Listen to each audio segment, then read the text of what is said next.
Oke, kita lanjut refactor unit test ya sekarang. Tapi sebelum itu kita benerin dulu deh kesalahan di video kemarin ya. Jadi di video kemarin kan aku sempat bingung ya ketika jalanin unit test subject. Itu teacher mode juga kesenggol ya. Nah, aku baru ingat ternyata di subject store ini itu kan ada pengecekan dulu ya. Teacher ID itu ada atau enggak ya. Jadi di sini teman-teman tolong diubah lagi ke teacher model ya.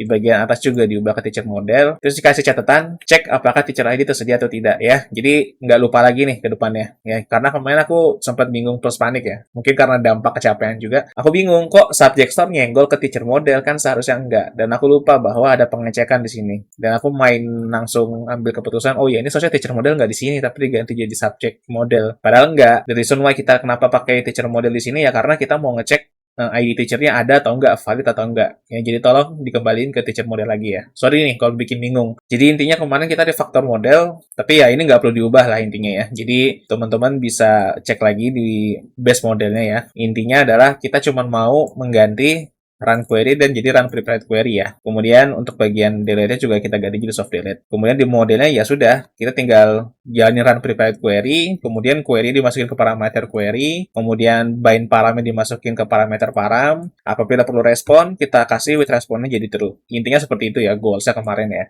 Jadi mudah-mudahan teman-teman nggak bingung nih ya. Jadi ketika subject tes dijalankan, tapi teacher model tabelnya salah ketik, itu wajar ya, karena ada pengecekan di bagian requestornya. Itu untuk perbaikan di video kemarin. Sekarang kita lanjut untuk refactor testnya ya. Jadi refactor testnya ini, kalau kita lihat, ya kita mesandingkan dulu lah. Kita lihat di sini ya. Ini kan benar-benar masih repetitif ya. Nah, ini kan benar-benar kita deklarasi controller, kemudian kita jalanin with view, atau ngubah property with view, kemudian kita jalanin method index. Dan ini dilakukan secara berulang kali ya di dua unit test ini ya.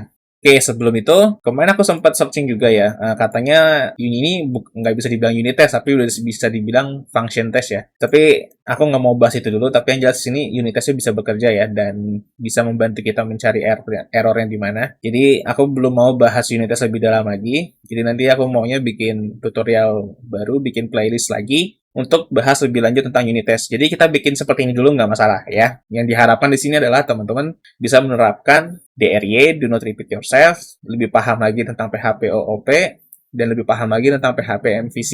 Plus routing ya, karena kita pakai routing di sini.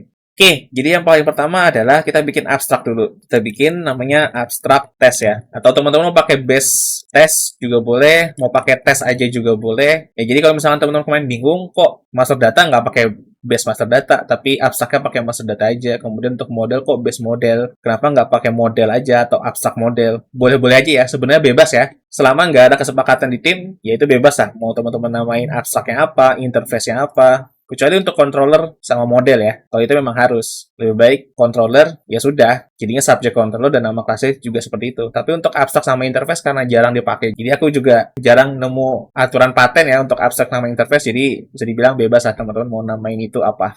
Sama track juga jatuhnya bebas ya. Oke, di sini kita bakal coba bikin abstrak baru. Namanya, sini aku bikin abstrak test aja deh ya. .php. Ya seperti biasalah kita bikin ritualnya dulu sini, kemudian di sini kita tinggal ganti kelasnya jadi abstract test. Ya sesuaikan aja sama nama filenya ya biar nggak bingung. Kemudian di sini kita extend ke PHP unitnya ya. Kita balik ke subject test dulu, kita ambil use-nya, balik ke abstract test, use di sini, kemudian extend ke test case. Jadi di test case kita nggak mungkin override construct-nya karena construct-nya ada parameternya lah dan kita nggak tahu ngambil referensi variabel parameter itu dari mana. Jadi kita bakal pakai metode bawaan dari test case yaitu setup. Ya, kita tinggal bikin public function setup ya. Jadi setup ini sejenis kayak construct-nya, cuman yang berbeda adalah dia bukan construct ya. Jadi bahkannya ini construct-nya buatan si test case lah. Kurang lebih seperti itulah. Jadi setup ini selalu dijalankan sebelum unit testnya berjalan. Tapi tetap bukan construct ya. Mudah-mudahan teman-teman nggak bingung nih. Kemudian kita bikin lagi di sini property-nya dulu. Kita bikin di sini protected aja ya, karena kan cuma sampai child class-nya aja. Objek tipenya ya untuk deklarasi kelas. Kemudian kita kasih nama controller aja deh. Seperti biasa dikosongin. Kemudian di setup ya kita bikin controller set view sama dengan false. Jadi kita ubah dulu property set view jadi false ya. Nah oke, segini dulu. Kita cek ke bagian subject test ya. Nah, ini kan subject test ada test query index, store can handle, valid request, dan lain sebagainya. Ini kita copy paste semua dulu. Katakanlah ini adalah tes yang selalu kita lakukan di master data ya. Ya nanti kalau misalkan mau nambah test case lagi kan pasti hampir semuanya master data juga pasti nambahin test case itu kan. Jadi nanti kita tinggal tambahin di abstract testnya aja. Nah, kita copy paste dulu di sini, kemudian semuanya yang berkaitan dengan controller ini, subject controller ini kita hapus ya, langsung replace aja ya, kosongan kayak gini. Kemudian yang with view juga, karena yang with view juga ini udah diubah ya, oh sorry, berarti ini bukan set view, tapi with view. Kita replace juga, yang atas jangan ya, berarti satu-satu. Oke, kemudian sekarang yang kita ganti adalah result controller ini ya. Ini kita replace jadi result yang dihapus sampai sama dengannya kita ganti jadi this controller seperti ini ya. Kita tinggal replace all, selesai. Kemudian kita tinggal beresin aja ya, baris-baris kosongnya ini ya. Nah, untuk yang valid request atau yang memiliki request dari $post, ini teman-teman bisa hapus juga ya, $postnya dulu ya. Jadi sisain control store sama assetnya aja. Oke, begitu juga untuk yang update ya, dan invalid request juga. Oke, untuk final result seperti ini ya. Yang destroy hanya seperti ini. Show juga can handle invalid request, can handle update valid request, dan lain sebagainya ya. Store juga ya, seperti ini ya. Kalau teman-teman mau pause dulu, silakan. Ini dari baris 1 sampai baris 32. Kemudian ini baris 33 sampai baris 30. Sorry, sampai baris 60. Ya. Oke, kalau sudah selesai abstract testnya, baru kita extend ke subject testnya ya. Jadi si subject test ini adalah anak dari abstract test itu. Kita tinggal use app abstract test ya. Seperti ini. Kemudian kita tinggal ganti extendnya jadi seperti ini ya. Nah, di sini yang berbeda kan pada dasarnya cuma $postnya aja kan ya. Sisanya sama. Yang itu berarti kita bisa cukup deklarasikan $postnya aja. Nanti biar sisanya metode yang ada di abstract test yang atur. Oke? Oh sorry, ini kurang satu ya. Ini dihapus satu lagi. Oke, kita balik ke subject test dulu. Berarti test query index nggak perlu kita override ya. Ini kita hapus saja karena dia cuma dasar ya, hanya menjalankan index terus di asset. Ini jadi kita hapus yang di subject test. Nah, untuk test store can handle valid request ini, dia kan cuma ubah $post saja kan. Itu berarti kita tinggal panggil method test store can handle valid request yang dari parent-nya atau dari abstract test-nya. Jadi kita tinggal parent, nama metodenya, kurung buka seperti biasa ya, kemudian titik koma. Selesai. Kenapa seperti itu? Ya karena yang berbeda hanya $postnya aja. Sisanya, biar yang ada di metode ini yang berjalan. Ya kan, jalanin store, kemudian ambil asetnya. Udah, selesai. Enak kan? Begitu juga dengan yang lainnya ya. Teman-teman tinggal sesuaikan juga. Ya ini gampangnya tinggal gininya sih. Yang ini dihapus, parent, ini di copy paste. Kan udah pasti sama kan? Kita kan override ya. Tinggal di paste untuk memanggil metode yang ada di parent-nya. Begitu juga untuk yang lain ya. Ini khusus untuk yang berkaitan dengan $post ya, atau yang memang membutuhkan sebuah request form ya. Kalau misalkan nggak butuh, kayak misalkan test query show ini, ya udah, ini nggak usah di override, ini bisa dihapus saja. Biarkan nanti yang di abstract test berjalan ya. Teman-teman udah paham kan seharusnya ya, aku nggak perlu jelasin secara detail lah. Jadi silakan teman-teman sesuaikan sisanya supaya jadi seperti ini ya, memanggil metode yang ada di parent-nya. Oke, di tempatku udah beres ya. Ini udah diganti jadi test update can handle invalid request. Kemudian yang ini juga udah diganti, yang ini juga udah diganti. Semua udah diganti ya. Nah, jadi yang kita ubah di sini cuma $postnya aja. Oke, waktunya kita tes. Ya, tinggal enter aja. Oh, subject test. Oh, sorry. Tesnya soalnya nggak pakai S. Kok masih kena? Subject test kurang T ya. Sorry, tipe. Nah, kecapean nih. Void. Oh, seharusnya setupnya void ya. Sebentar ya, ini dimatiin dulu. Berarti ini seharusnya jadi void. Atau nggak kita kasih semua deh ya. Ini kan belum kita kasih ya. Tipe returnnya apa ya? 1, 2, 3, 4, 5, 6, 7. Udah pasti void semua ya, karena ini unit test. Begitu juga yang di sini ya, kita kasih juga. Yang di override ini, kita kasih void juga. Oke, selesai. Kita coba jalanin lagi. Runtime.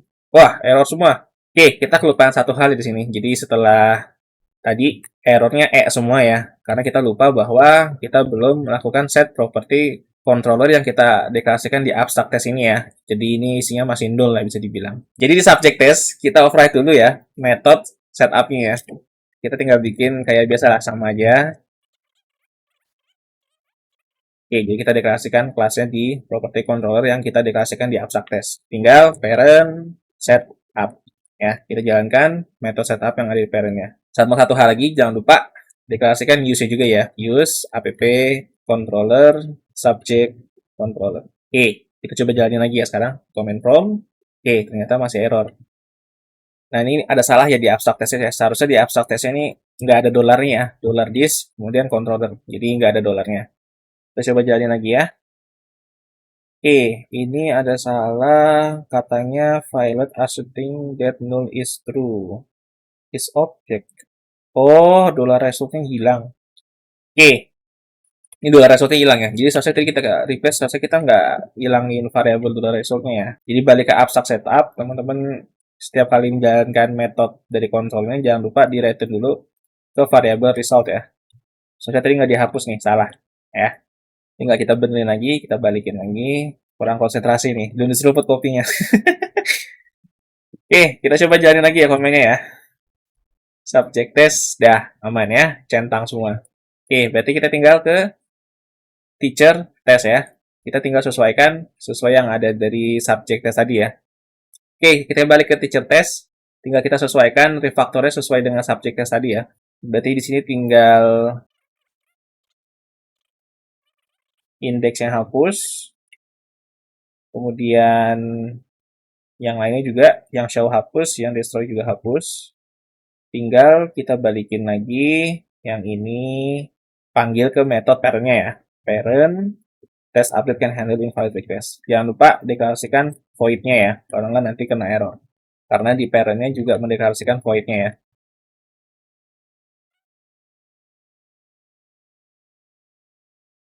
Ini yang teacher udah kita ganti semua. Return tapi juga udah kita deklarasikan, tinggal kita jalanin lagi. Oke, error. Oh ya, jangan lupa lagi-lagi metode setup-nya. Ini aku copy paste aja deh dari sini ya. Kalau kita deklarasikan di sini setup ya, kemudian kita ganti jadi teacher controller. Selesai. Jalanin lagi. Aman ya, bercentang semua. Oke, berarti di sini untuk unit testnya juga udah kita refactor ya. Kita benar-benar menerapkan DRY ya, do not repeat yourself. Jadi betul-betul kita hanya mendeklarasikan kode yang memang nggak sama isinya atau bisa dibilang berbeda lah ya. Meskipun memang di sini masih agak mirip sih, tapi kan ya namanya juga request ya. Jadi tetap kita harus deklarasikan sendiri ya kalau request. Nggak mungkin kita bikin sistem otomatisnya atau bikin parent-nya lah. Itu agak sedikit menyulitkan. Jadi lebih gampang kita deklarasikan sendiri seperti ini ya. Meskipun mirip-mirip, tapi tetap konteksnya berbeda ya. Meskipun sebetulnya ini masih bisa kita refaktor ya, tapi menurut aku nggak usah lah, nggak apa-apa. Karena ini sifatnya test case, jadi biarkan seperti ini aja. Oke, berarti bisa dibilang teacher test sama subject test kita sudah refaktor ya. Dan ini kodenya benar-benar jadi tipis banget. Jadi cuma 45 baris lah ya bisa dibilang. Yang teacher test mungkin lebih banyak karena requestnya lebih banyak ya. Dan tapi yang jelas ini lebih berkurang. Jadi hanya 60 baris doang nih kodenya. Ya. Oke, mungkin untuk abstrak interface-nya dibuatnya belakangan deh. Atau teman-teman mau coba bikin interface-nya, nggak masalah, bikin aja. Oke, jadi bisa dibilang kita udah refaktor controller, modelnya juga udah kita refaktor, view-nya juga udah kita refaktor. Bahkan unit test-nya kita refaktor juga. Jadi bisa dibilang kita bakal lanjut, selesaiin project ini. Supaya semua modulnya jadi. Tapi sebelum itu di video selanjutnya bakal dijelasin dulu terkait penjelasan lebih lanjut ya. Kita masih ada PR penjelasan call user function array yang kemarin sama reference dari sebuah variabel. Dan mungkin nanti juga ada beberapa penjelasan lain terkait refactor ini ya. Ya penjelasan singkatnya aja lah ngalur ngidul sebentar. Karena memang pada dasarnya refactor itu opsional sih. Tergantung kesepakatan tim masing-masing. Tapi yang jelas terakhir kali aku masih kerja, kurang lebih tuh aku nulis kodenya kayak gini. Simple. Dan ini jujur biasanya anak magang kewalahan ya kalau disuruh nulis kode kayak gini karena mereka belum terbiasa. Jadi ini bisa dibilang poin plus sekalian lah kalau misalkan nonton video ini sampai episode ini ya. Kalau enggak ya udah, ya nggak dapat poin plusnya. Kita lanjut, ibaratnya break dulu lah. Jadi next episode kita break dulu, kita nggak ngoding dulu, kita chilling out dulu, kita ngalur ngidul dulu terkait pembahasan tentang refactor ini ya, sama PR call user function array di video selanjutnya.